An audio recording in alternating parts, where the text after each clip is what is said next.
جی السلام السلام علیکم۔ علیکم۔ وعلیکم وعلیکم السلام جی، السلام۔ کہاں سے؟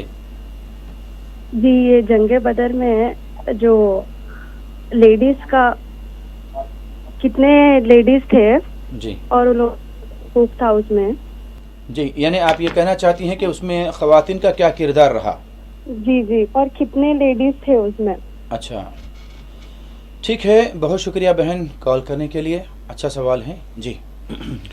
بسم اللہ الرحمن الرحیم۔ جنگ بدر میں ایک طرف مجاہدین اسلام نے اپنے ایمانی ولولے کو دنیا کے سامنے آشکار کیا، تو دوسری طرف مسلمان خواتین پیچھے نہ رہی، سبحان اللہ، بے شک۔ اور ان ایمان والی خواتین نے تلوار ہاتھ میں لے کے قتال تو نہیں کیا، لیکن قیدیوں کی یعنی جو زخمی ہیں مسلمان، ان زخمیوں کی تیمارداری، جی ان کو پٹی باندھنا اور ان کے لیے ہمدردی، پانی وغیرہ، اس کا اہتمام کیا۔ ایک بڑی تعداد ہے اور بڑی تاریخ ہے۔ جی جس موضوع پر آپ اور ہم بات کر رہے تھے وہ ابو جہل کا قتل ہے۔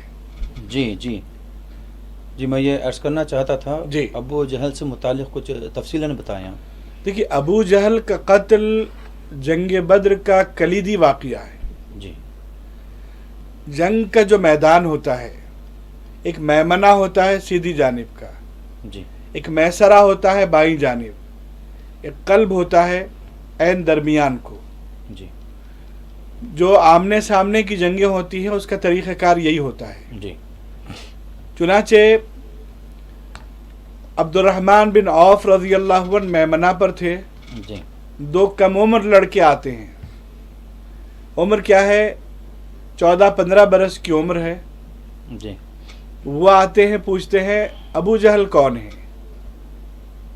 عبد الرحمن بن عوف رضی اللہ عنہ فرماتے تمہیں اس سے کیا کام، کیونکہ وہ بہت اعلیٰ مرتبت سردار سمجھا جاتا تھا اور بڑا باوقار اپنے طبقے میں تھا، وہ جی اس کو بڑی عزت حاصل تھی۔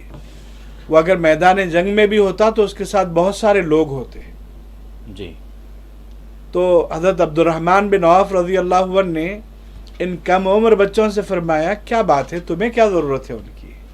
جی تو ان دونوں نے کہا کہ ہم نے سنا ہے وہ ہمارے رسول صلی اللہ علیہ وسلم پر آوازیں کستا ہے، زیادتیاں کرتا ہے، ہم چاہتے ہیں اس کا قتل کریں۔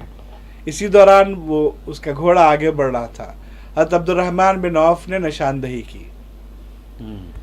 اب اس کے بعد تاریخ اسلام ہمیشہ ان لڑکوں کی احسان مند رہے گی، اور یہ جو دو لڑکے ہیں جی معاذ اور معوذ، جی یہ دونوں لڑکے صبح قیامت تک ہمارے نوجوان بچوں کے لیے ایک ماڈل ہوں گے۔ سبحان اللہ۔ وہ بچے جو عنفوان شباب میں آ کر بڑے ہو رہے ہیں، جذبہ ایمانی کیا ہوتا ہے اس کا مظاہرہ ان دونوں نے کیا، کہ انہوں نے دیکھا کہ ایک ناقابل تسخیر سردار ہے، جی اس کو مارا نہیں جا سکتا، ہائٹ بھی کم، ہر اعتبار سے عمر بھی کم، جنگی تجربہ بھی کم، لیکن جذبہ ہے واہ، کہ نبی پاک علیہ السلام پر زیادتی کرنے والا، گستاخی کرنے والا۔ چنانچہ کیا کیا انہوں نے، پہلے اس ابو جہل کے گھوڑے کے پیروں پہ وار کیا، جس سے گھوڑا نیچے گر پڑا۔ جیسے ہی گھوڑا نیچے گرا وہ نیچے آ گیا۔ جی ان دونوں نے حملہ کیا۔ اس کے بعد عبداللہ بن مسعود رضی اللہ عنہ، جن کو ابو جہل ہمیشہ مذاق اڑایا کرتا تھا کہ وہ کمزور ہیں، یہ کہا کرتا تھا، وہ آگے بڑھے، انہوں نے اس کا سر کاٹ دیا۔ اور جب رسول پاک صلی اللہ علیہ وسلم کو یہ خبر دی گئی کہ ابو جہل مارا گیا، تو حضور پاک علیہ السلام نے فرمایا ہر امت میں ایک فرعون ہوتا ہے، یہ میری امت کا فرعون تھا، اللہ نے اس کو ختم کر دیا، اللہ اکبر، اللہ اکبر، اس کا خاتمہ ہو گیا ہے۔ العظمت للہ۔ تو آپ اندازہ کریے ابو جہل کس قدر کر و فر کے ساتھ سرداری کے نشے میں چور رہنے والا، لیکن ان لوگوں کے ہاتھوں وہ مارا گیا، فنار ہوا، جو ابھی نوجوان بچے تھے۔ ابھی شباب کی پوری منزلیں بھی وہ گزارے نہیں تھے. اور ان کا سر بھی کون؟ عبداللہ ابن مسعود رضی اللہ عنہ، جس کو خود ابو جہل ہمیشہ جو ہے مذاق اڑایا کرتا تھا کہ ان کی ٹانگیں پتلی ہیں. تو اللہ تعالی جو چاہتے ہیں وہ ہوتا ہے، جی اور اللہ جس کا جو انجام عبرتناک بنانا چاہتے ہیں وہ عبرتناک بن جاتے ہیں. جی ہمیں جذبہ ایمانی کو مستحکم کرنے کی ضرورت ہے اور اپنے آپ کو اللہ کی ذات سے جوڑنا ہے، اللہ کی بندگی کے قرینے طے کرنا ہے. رسول پاک علیہ السلام سے سچی اور پکی محبت ہمیں ہونی چاہیے. جی